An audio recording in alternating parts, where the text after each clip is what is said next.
9 জানুৱাৰী তাৰিখে পালন কৰা হয় প্ৰবাসী ভাৰতীয় দিৱস। এই দিৱসটোনো কি? আপোনালোকে যদি সবিশেষ জানিব বিচাৰে তেন্তে চাওক আজি মোৰ এই ভিডিঅ'টো। তেন্তে আহকচোন ভিডিঅ'টো আৰম্ভ কৰোঁ।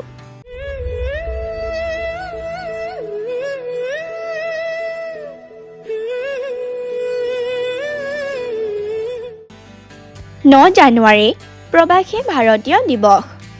ভাৰতৰ বিকাশৰ ক্ষেত্ৰত প্ৰবাসী ভাৰতীয় লোকসকলে আগবঢ়াই অহা অৱদানৰ স্বীকৃতি স্বৰূপে প্ৰতি বছৰে 9 জানুৱাৰী দিনটোত প্ৰবাসী ভাৰতীয় দিৱস পালন কৰা হয়।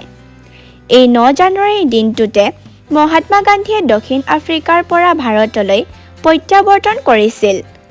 ভাৰত চৰকাৰৰ প্ৰবাসী ভাৰতীয় পৰিক্ৰমা মন্ত্ৰণালয়, উত্তৰ পূৰ্বাঞ্চল উন্নয়ন মন্ত্ৰণালয় আৰু ফেডাৰেশ্যন অৱ ইণ্ডিয়ান ইণ্ডাষ্ট্ৰীৰ পৃষ্ঠপোষকতাত 2003 চনৰ পৰা এই দিৱস পালন কৰিবলৈ লোৱা হৈছে।